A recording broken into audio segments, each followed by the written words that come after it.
Welcome વિદ્યાર્થી મિત્રો, આજે આપણે પ્રિઝમ દ્વારા થતા પ્રકાશનું વક્રીભવન જોઈએ. આગળ આપણે અરીસા માટે પરાવર્તન જોયું, ત્યારબાદ લેન્સ માટે વક્રીભવન જોયું. હવે પ્રિઝમ દ્વારા પ્રકાશનું વક્રીભવન આપણે જોઈએ. એમાં સૌપ્રથમ આપણે પ્રિઝમનું સમીકરણ મેળવીએ. બરાબર, કઈ રીતનું પ્રિઝમનું સમીકરણ મળે એ આપણે જોઈએ. વિદ્યાર્થી મિત્રો, પ્રિઝમ બધાએ જોયું હશે. પ્રિઝમને તમે આગળથી જો તો એક પ્રકારનો આવી રીતે ત્રિકોણ હોય એવું લાગે, બરાબર, જેને ત્રિપાર્શ્વીય પ્રિઝમ કહેવાય. પ્રિઝમ બધાએ જોયો હશે, આ પ્રકારનો હોય.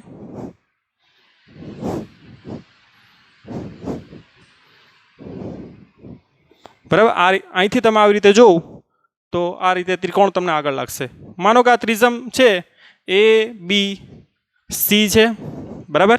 આને પ્રિઝમ કોણ કહેવાય? આ ખૂણો એ છે ને શું કહેશું આપણે? પ્રિઝમ કોણ, બરાબર. માનો કે પ્રિઝમમાં કોઈ આપણે એકરંગી પ્રકાશ આપાત કરીએ, બરાબર. શા માટે એકરંગી? કેમ કે જો શ્વેત પ્રકાશ લેવામાં આવે તો એમાં 7 રંગો હોય અને 7 રંગોનું અલગ અલગ વિભાજન થાય. પણ આપણે જે એનું સમીકરણ મેળવવું છે તો એમાં સરળતા ખાતર આપણે પ્રકાશનું કેવું કિરણ લેશું? એકરંગી. એકરંગી એટલે કાં તો લાલ પ્રકાશ લઈ લો, ગ્રીન પ્રકાશ લઈ લો, યલો પ્રકાશ લઈ લો. આવી રીતે કોઈ એકરંગી પ્રકાશનું આપણે કિરણ લઈએ. આ કિરણ પ્રિઝમની સપાટી એ બી ઉપર શું થાય છે? આપાત થાય છે. આવી રીતના તમારે લખાણ કરતું જવાનું. હવે આપાત કોણ આપણે મેળવવું હોય તો આપણે પ્રિઝમનો લંબ દોરીએ. તો આ છે આપણો લંબ, બરાબર. હવે આપાત કોણ છે એ કેટલો થશે? તો કે આઈ કહી દઈએ આપણે.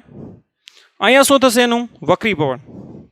હવે વિદ્યાર્થી મિત્રો, આપણે ખબર છે આના માધ્યમ હવા N1 લઈ લ્યો, આ પ્રિઝમનું વક્રીભવનાંક N2 લઈ લ્યો અને પાછી અહીં હવા છે એટલે એનું N1. હવે જો આ પ્રિઝમ ના હોત તો આ પ્રકાશનું કિરણ આ રીતે જવાનું હતું, બરાબર. પણ કયા માધ્યમમાંથી કયા માધ્યમમાં? તો કે પાતળા માધ્યમમાંથી કેમાં જાય છે? ઘટ માધ્યમમાં. એટલે લંબ તરફ વળશે. આ લંબ છે તો એના તરફ વળ્યું, બરાબર. આ રીતે તો આ રીતે આમ જવાનું હતું પણ કઈ તરફ વળ્યું? લંબ તરફ. કેમ કે પાતળા માધ્યમમાંથી કેમાં જાય છે? ઘટ માધ્યમમાં. એટલે આ રીતે કિરણ અહીંયા પહોંચશે. હવે સપાટી એસી ઉપર એ શું થાય છે? આપાત થાય છે, બરાબર. એટલે આપણે ત્યાં લંબ દોરી દઈએ. તો આ થઈ ગયો લંબ,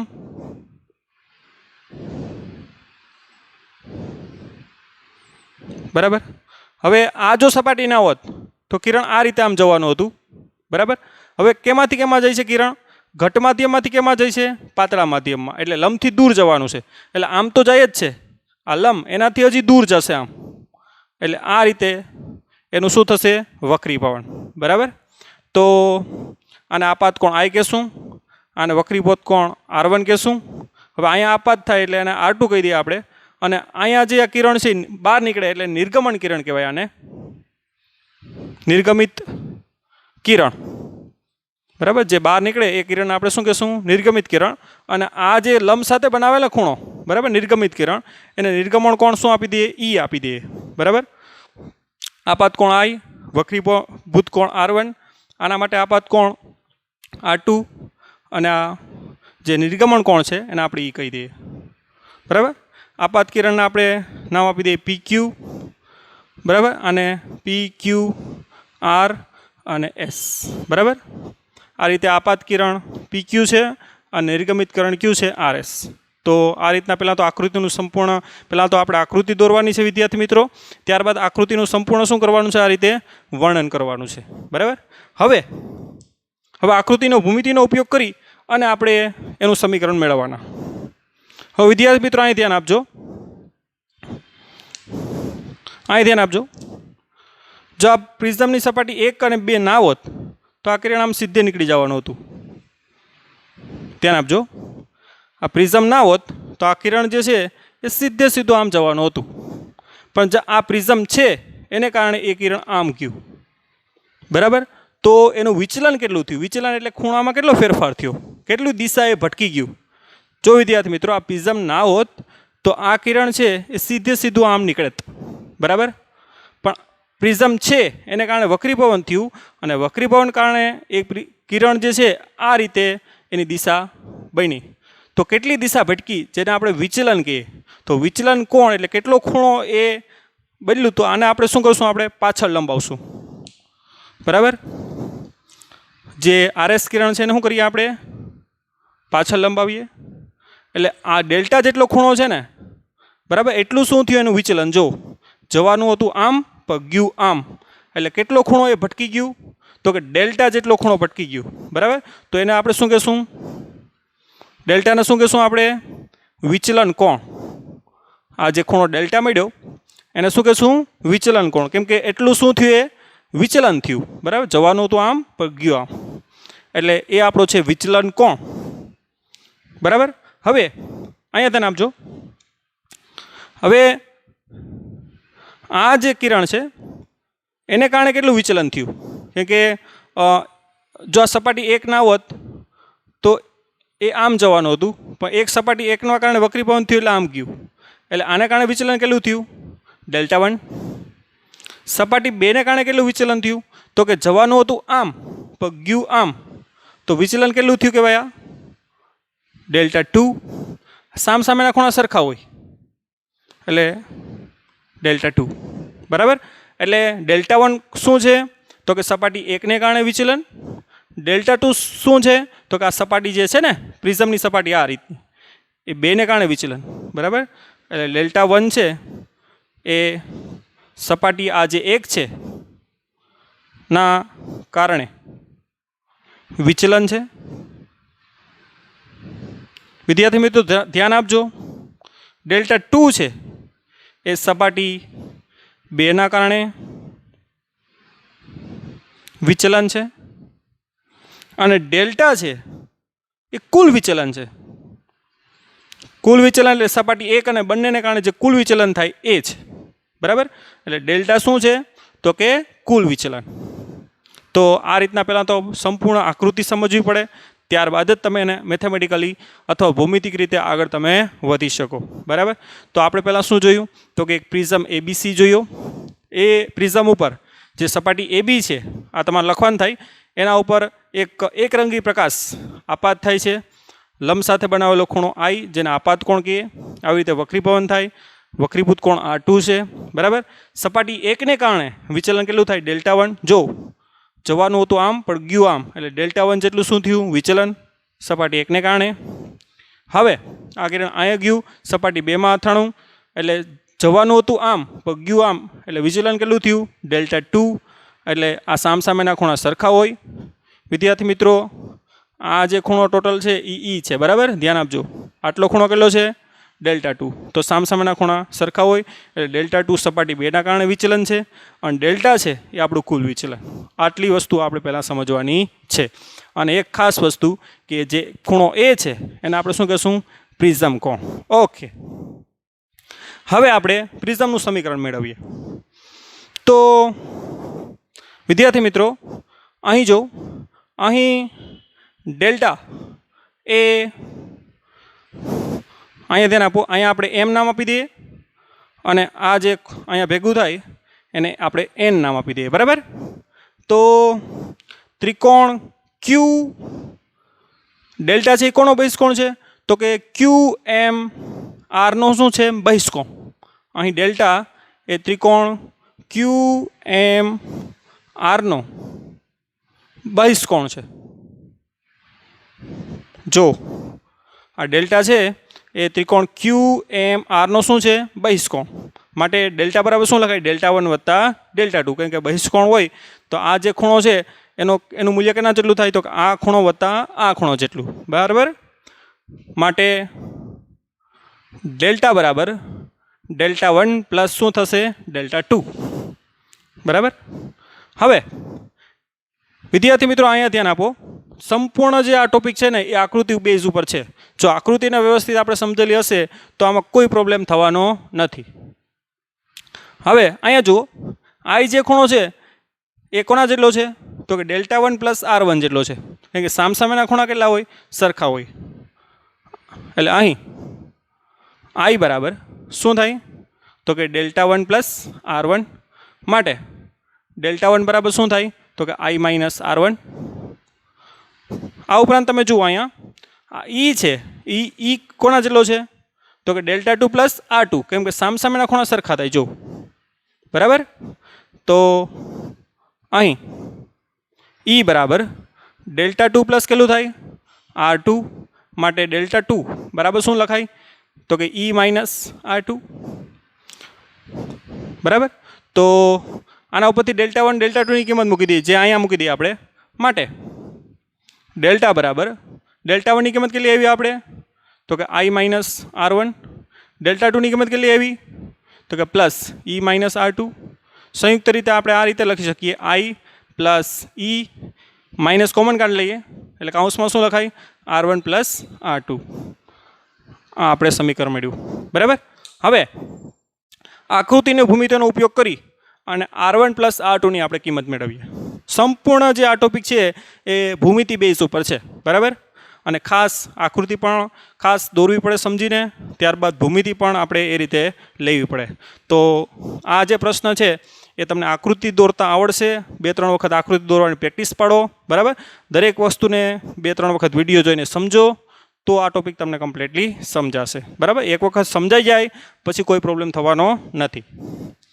ઓકે, તો હવે આપણે R1 પ્લસ R2 ની કિંમત મેળવીએ. વિદ્યાર્થી મિત્રો અહીં ધ્યાન આપો. અહીં આ છે આપણો લંબ છે, એટલે ત્રિકોણ ખૂણો Q કેટલો થશે 90 નો, ખૂણો R પણ કેટલો થશે 90 નો. કોના માટે તો કે AQNR માટે, બરાબર. અહીં ધ્યાન આપજો, અહીં ચતુષ્કોણ AQNR માટે ધ્યાન આપજો. ચતુષ્કોણ કયો છે તો કે AQNR માટે, બરાબર. ક્યાં ક્યાં ખૂણા 90 ના છે તો કે ખૂણો Q અને ખૂણો R કેટલાના છે 90 ના, કેમ કે આ પોતે લંબ છે, બરાબર. એટલે ખૂણો Q બરાબર 90 નો છે અને ખૂણો R બરાબર કેટલો છે 90. આ બંને ખૂણા કેટલા છે 90 ના છે, બરાબર. એટલે ખૂણો Q વત્તા ખૂણો R બરાબર ખૂણો કેટલા સરવાળો થાય ટોટલ 90 વત્તા 90 180. ઓકે, આ બંને ખૂણાનો સરવાળો કેટલો થશે 180. હવે ચતુષ્કોણના ચારેય ખૂણાનો સરવાળો કેટલો હોય તો કે 360. એટલે એનો મતલબ એવો થાય કે ખૂણો A વત્તા ખૂણો N નો સરવાળો પર કેટલો થાય 180. કેમ કે આ બંને ખૂણાનો સરવાળો 180 છે, તો આ બંને ખૂણાનો સરવાળો પર કેટલો થાય 180, બરાબર. માટે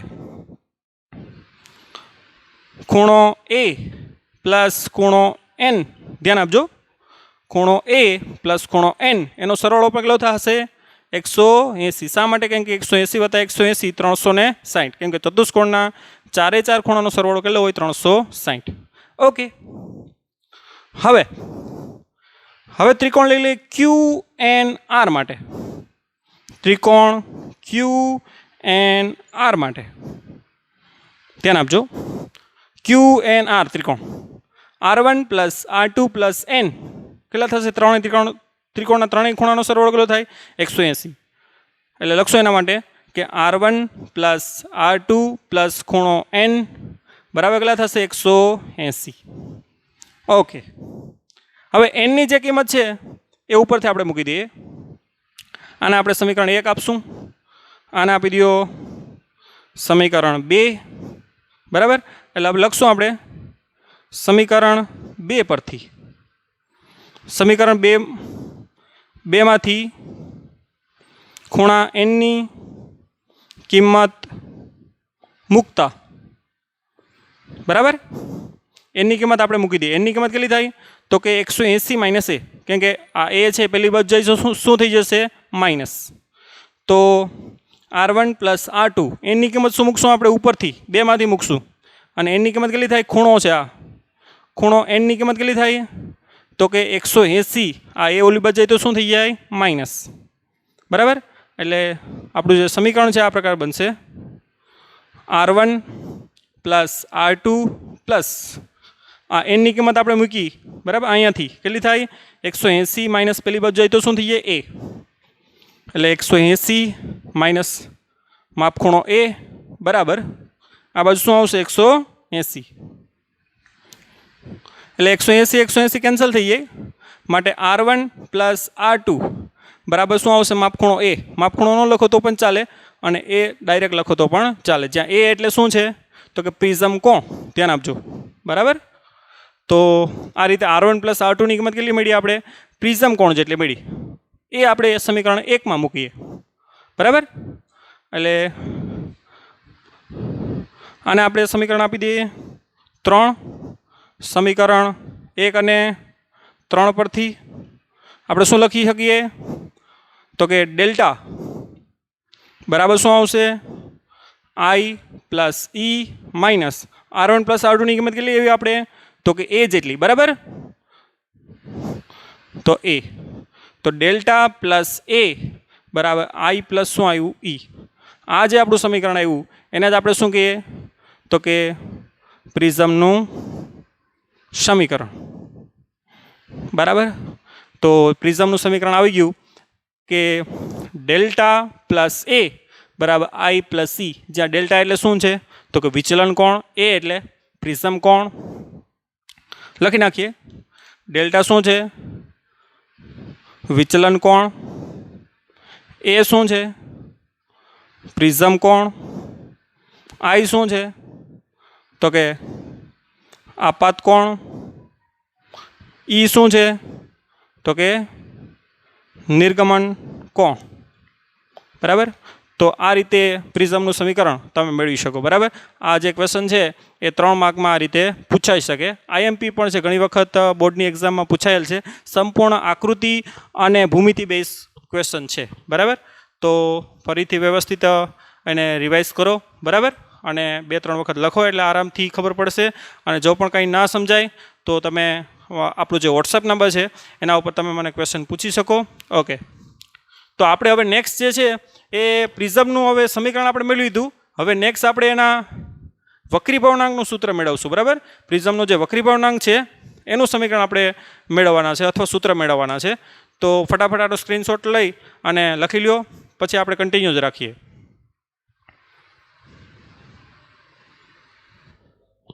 ઓકે, તો વિદ્યાર્થી મિત્રો આગળ આપણે પ્રિઝમનું સમીકરણ જોયું હતું બરાબર.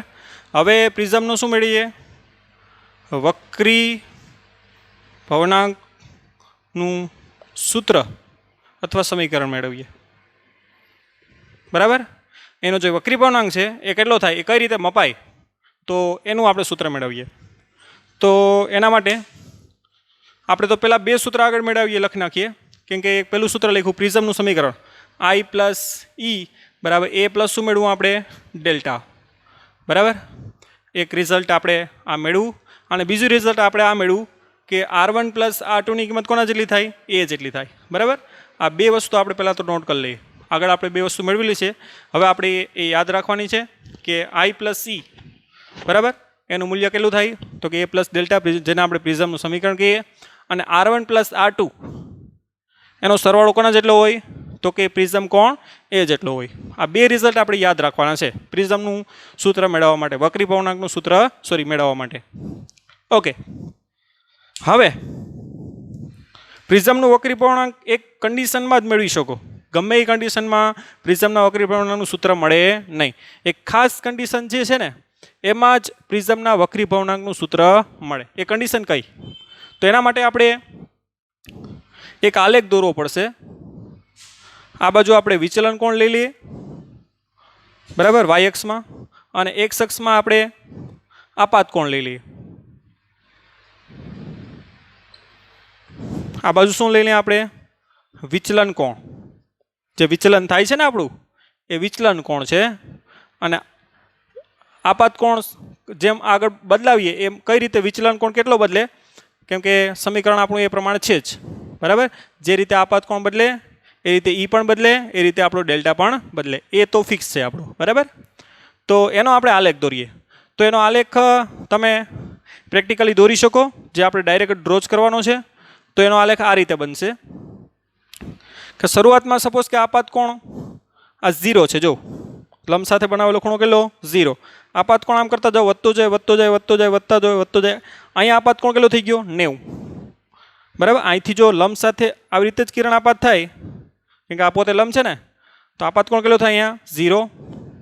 પછી આપાત કોણ જો આવી રીતે વધતો જાય, આ મારી પેન છે એ આપાત કિરણ છે, આપાત કોણ કેટલો થયો 90. બરાબર. જેમ આપાત કોણ બદલાવશું એમાં ડેલ્ટા પણ બદલાશે. બરાબર. શરૂઆતમાં આપાત કોણ 0 હોય તો ખાસ સપોઝ કે આપાત કોણ તમારો 0, તો વિચલન આ રીતે તો પૂર્ણ આંતરિક પરાવર્તન થશે, તો શરૂઆતમાં વિચલન કોણ એ રીતે મળશે નહીં. આપાત કોણનું થોડુંક મૂલ્ય પાસ થઈ જાય, પછી વિચલન કોણ શરૂઆતમાં કેવું હશે તો કે મહત્તમ. બરાબર. આપાત કોણ સપોઝ કે આટલો છે ત્યારે વિચલન કોણ આટલો મળ્યો. હવે આપાત કોણ જે રીતે તમે વધારતા જાઓ એમ વિચલન કોણ તમારો આ રીતે ઘટતો જશે. આપાત કોણ જેમ વધતો જાય એમ વિચલન કોણ શું થતો જાય, ઘટતો જાય. એક આપાત કોણનું મૂલ્ય એવું આવશે, બરાબર, કે વિચલન કોણ તમારો કેવો થઈ જશે, લઘુત્તમ. બરાબર. કેમ કે એ આપાત કોણ પછી જો પાછો હજી આપાત કોણ વધારશો તો વિચલન કોણ પાછો વધવા માંડશે.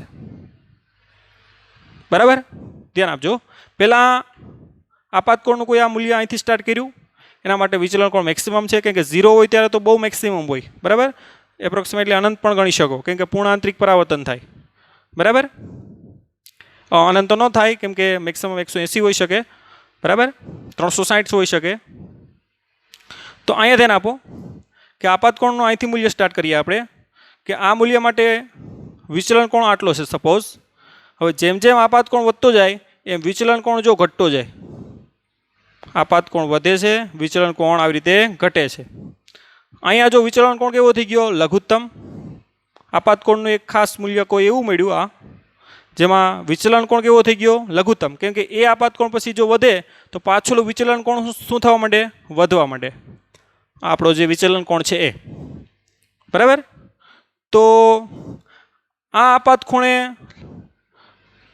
આ જે વિચલન કોણ છે એ લઘુત્તમ થઈ ગયો, એટલે આ જે કન્ડિશન છે ને એ લઘુત્તમ વિચલન કોણની કન્ડિશન છે. અને એ આપાત કોણ જોયું ને પ્રેક્ટિકલી, તો એ આપાત કોણનું મૂલ્ય ઈ જેટલું હતું. ત્યારે આઈ બરાબર કેટલો હતો, ઈ જેટલો. ઈ એટલે નિર્ગમન કોણ. એનો મતલબ કે જ્યારે આપાત કોણ અને નિર્ગમન કોણ સમાન થાય ને ત્યારે તમારું આ જે વિચલન છે ને એ લઘુત્તમ થાય. ધ્યાન આપજો. આ આલેખ શું કહેવા માંડે કે જ્યારે આઈ બરાબર શું થાય, ઈ, એટલે આપાત કોણ અને નિર્ગમન કોણ કેવા થાય, સમાન થાય ને ત્યારે તમારું છે ડેલ્ટા છે ને એ ડેલ્ટા મિનિમમ થાય. આ એક આપણે આલેખ દ્વારા વસ્તુ મેળવી. ધ્યાન આપજો. આનું જ મારે કામ છે. પહેલાં આપાત કોણના મૂલ્ય માટે પહેલાં વિચલન કોણ વધારે હતો, જેમ આપાત કોણ વધે છે એમ વિચલન કોણ ઘટે છે, ઘટતો જ જાય. એક આપાત કોણ એવો આવ્યો ત્યારે વિચલન કોણ કેવો થઈ ગયો, લઘુત્તમ. કેમ કે એ આપાત કોણ પછી પાછું મૂલ્ય વધશે તો પાછું વિચલન કોણ વધવા માંડે. બરાબર. તો જ્યારે આઈ બરાબર ઈ જ્યારે લઘુત્તમ થાય ને ત્યારે આપણે જોયું કે આઈ બરાબર શું હતું, ઈ હતું. તો આ જે કન્ડિશન છે ને એ કન્ડિશન દ્વારા જ પ્રિઝમનું આપણે સૂત્ર, વક્રી પૂર્ણાંકનું સૂત્ર મેળવી શકાય. બરાબર. તો આ કન્ડિશનમાં મેળવશું. કેમ કે બાકીની કન્ડિશનમાં કેવું થાય વિદ્યાર્થી મિત્રો કે સપોઝ કે તમે કોઈ આ આપાત કોણ લીધો, બરાબર, માનો કે I1 આપાત કોણ લીધો, તો એના માટે વિચલન કોણ ક્યાં ક્યાં લઈ શકો તમે, તો કે આ પણ થાય. બરાબર. અને આ આપાત કોણે પણ વિચલન આટલું થાય. બરાબર. તો આ વિચલન કોણના એક મૂલ્યમાં તો આપાત કોણ કેટલા છે, 2. આ આપાત કોણે પણ વિચલન આટલું મળે અને આ આપાત કોણે પણ વિચલન આટલું મળે. તો કયો આપાત કોણ લેવો? માટે આ જ કન્ડિશનમાં આપણે શું લઈ શકીએ, પ્રિઝમનું વક્રી પૂર્ણાંકનું સમીકરણ લઈ શકાય. બરાબર. તો જ્યારે I બરાબર E થાય ત્યારે ડેલ્ટા બરાબર શું થાય, ડેલ્ટા M. એટલે કે ડેલ્ટા M શું છે, આપણે એને શું કહેશું, આપણે લઘુત્તમ વિચલન કોણ. બરાબર. તો એ કન્ડિશનમાં આપણે શું મેળવીએ તો કે પ્રિઝમના વક્રી પૂર્ણાંકનું સૂત્ર. હવે સિમ્પલ આપણા માટે છે. હવે આપણે ક્યુ આગળ સ્નેલના નિયમ અનુસાર શું થશે તો કે N1, જો આ માધ્યમ શું છે N1, આ માધ્યમ શું છે N2, એટલે N1 sin I બરાબર N2 sin R1. બરાબર. સ્નેલનો નિયમ. એ જ રીતે આર આગળ આપણે સ્નેલનો નિયમ લઈએ. આર આગળ સ્નેલના નિયમ અનુસાર શું થશે આપણું? તો કે N2, ધ્યાન આપજો અહીંયા, N2 સાઇન R2 બરાબર N1 સાઇન નિર્ગમન કોણ શું છે આપણો? E. બરાબર. હવે I બરાબર E બરાબર તો શું છે? I.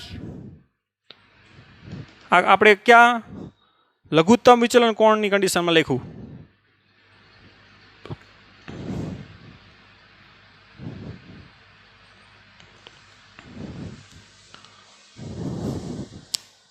લઘુત્તમ વિચલન કોણની કન્ડિશનમાં આપણે આ સૂત્ર લખ્યું. Q આગળ સ્નેલનો નિયમ લીધો, R આગળ સ્નેલનો નિયમ લીધો.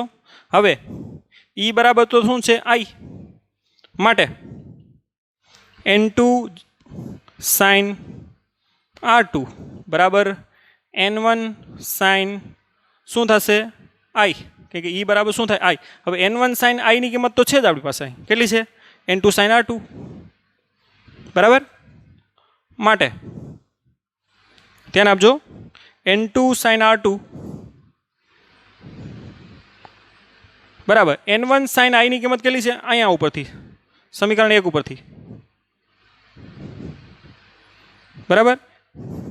N1 સાઇન I ની કિંમત અહીંયા મૂકી દઈએ આપણે. કેટલી છે? N2 sign R1. N2 cancel થઈ જશે. સાઇનના મૂલ્યો સમાન હોય. સાઇન R2 બરાબર સાઇન શું છે? R1. માટે એવું ક્યારે પોસિબલ બને? R1 બરાબર કેટલું થાય? R2. તો આપણે એક રિઝલ્ટ મેળવ્યું કે જ્યારે લઘુત્તમ વિચલન કોણની કન્ડિશનમાં તમારો R1 બરાબર શું થાય? R2. આ બંને ખૂણાના મૂલ્ય કેવા થાય? સમાન. એનો મતલબ કે આ જે પાયો છે ને પ્રિઝમનો અને આ જે કિરણ છે ને એ કેવા થઈ જાય? સમાંતર થઈ જાય. લઘુત્તમ વિચલન કોણની કન્ડિશનમાં આ પણ ક્વેશ્ચન પૂછાઈ શકે કે આકૃતિ જોઈને પણ કહી શકો અત્યારે જે આકૃતિ છે ને એ લઘુત્તમ વિચલન કોણની કન્ડિશનમાં જ છે. બરાબર. કેમ કે લઘુત્તમ કોણની કન્ડિશનમાં R1 બરાબર R2 હોય એનો મતલબ કે આ જે BC છે અને QR એ બંને કેવા થાય? સમાંતર. તો પ્રિઝમનો પાયો છે ને એ આ વક્રીભૂત કિરણને કેવો થઈ જાય? સમાંતર થઈ જાય. કઈ કન્ડિશનમાં? લઘુત્તમ વિચલન કોણની કન્ડિશનમાં. અને એક બીજું રિઝલ્ટ કે લઘુત્તમ વિચલન કોણની કન્ડિશનમાં R1 બરાબર શું હોય? R2. ધ્યાન આપજો. માટે હવે ખ્યાલ જ છે કે R1 બરાબર R1 પ્લસ R2 બરાબર બરાબર આપણે કોમન શું લઈ લઈએ? R લઈ લઈએ. બરાબર. તો આ સમીકરણ 2 કહી દો આને. હવે ના લખી જ લઈએ કે હવે R1 પ્લસ R2 આપણે ખબર જ છે કે બરાબર એ થાય. હવે R1 અને R2 ની કિંમત આપણે ખબર છે સેમ છે બરાબર R લઈ લઈએ આપણે. માટે R1 પ્લસ R2 બરાબર શું થાય? R પ્લસ R એટલે કેટલા થાય? 2R બરાબર A. માટે R બરાબર શું થાય? A/2 એટલે કે R1 બરાબર R2 બેની કિંમત કેટલી થાય? તો કે A/2 જેટલી થાય. બરાબર. તો અને અહીંયા ધ્યાન આપજો, જ્યારે હવે આપણે ખબર છે પ્રિઝમનું સમીકરણ A પ્લસ ડેલ્ટા બરાબર I પ્લસ શું થાય? E. હવે E બરાબર I હોય ત્યારે આપણે ખબર છે કે ડેલ્ટા બરાબર શું હોય? ડેલ્ટા M લઘુત્તમ વિચલન કોણ જ હોય. બરાબર. તો E બરાબર શું મૂકી દઈએ આપણે? I. ડેલ્ટા બરાબર મૂકશું પડશે આપણે? ડેલ્ટા M બરાબર શું થાય? I plus I. કેટલું થશે? તો કે 2I. જ્યારે E બરાબર I હોય ત્યારે ખબર છે આપણે ડેલ્ટા બરાબર શું હોય? Delta M. આકૃતિ ઉપરથી આપણે પહેલાં જ સમજ્યા. બરાબર. તો માટે I ની કિંમત જે છે એ કેટલી થશે? તો કે A પ્લસ આ 2 નીચે જાય ને એટલે A પ્લસ ડેલ્ટા M/2. તો આપણે વિદ્યાર્થી મિત્રો અહીંયા જો Q આગળ જે સ્નેલનો નિયમ લેતો હતો ને એના માટે I ની કિંમત પણ મળી ગઈ અને R1 ની કિંમત પણ મળી ગઈ. I ની કિંમત જો એ પણ મળી ગઈ અને R1 ની કિંમત પણ આપણે મળી ગઈ. બંનેની કિંમત આપણે મૂકીએ જો કેમાં? સમીકરણ 1 માં. એટલે આપણે લખીએ સમીકરણ 1 માં I અને R1 ની કિંમત મૂકતા I ની કિંમત આપણે આવી ઉપરની અને R1 ની કિંમત ખબર છે? R1 ની કિંમત કેટલી છે? A/2 માટે સૂત્ર શું થઈ જશે n1 સાઇન જો આ સમીકરણ 1 છે આઈની કિંમત કેટલી આવી આપણે તો કે a plus delta m by 2 બરાબર ઇઝ ઇક્વલ ટુ આ સમીકરણ છે n2 સાઇન r1 ની કિંમત કેટલી આવી આપણી પાસે તો કે r1 બરાબર r2 બરાબર શું છે a બાય 2 માટે આપણું લાસ્ટ રિઝલ્ટ છે એ આવી ગયું છે બરાબર કે n2 ના છેદમાં n1 n2 શું છે પ્રિઝમનો વક્રી પૂર્ણાંક બરાબર એનું સૂત્ર આપણે મેળવવાનું હતું એ મળી ગયું કેટલું આવશે તો કે sine a plus delta m by 2 ના છેદમાં શું આવશે તો કે સાઇન a બાય 2 તો આ જે સમીકરણ છે એ પણ આપણે અલગથી પૂછી શકે બંને ક્વેશ્ચનો છે એ 3 માર્કમાં વિદ્યાર્થી મિત્રો થઈ શકે એક પ્રિઝમનું સમીકરણ 3 માર્ક અને પ્રિઝમના વક્રી પૂર્ણાંકનું સૂત્ર મેળવવાનો પણ 3 માર્ક બરાબર અને ખાસ યાદ રાખજો પ્રિઝમનો જે વક્રી પૂર્ણાંક મળે એ લઘુત્તમ વિચલન કોણની કન્ડિશનમાં જ મળે બરાબર લઘુત્તમ વિચલન કોણ એટલે જ્યારે તમારું જે વિચલન છે લઘુત્તમ થાય એને આપણે શું કહીએ લઘુત્તમ એમ એટલે મિનિમમ બરાબર એનો સિમ્બોલ આપણે એમ શા માટે આપ્યો કેમ કે એમ એટલે મિનિમમનો એમ આપણે મૂક્યો છે બરાબર તો આપણે આ રીતે પ્રિઝમના વક્રી પૂર્ણાંકનું સમીકરણ પણ મેળવી શકીએ બરાબર વ્યવસ્થિત રીતે આખા સ્ટેપ બાય સ્ટેપ તમે જુઓ બરાબર અને પ્રિઝમનું સમીકરણ આવી રીતે મેળવો ઓકે થેન્ક યુ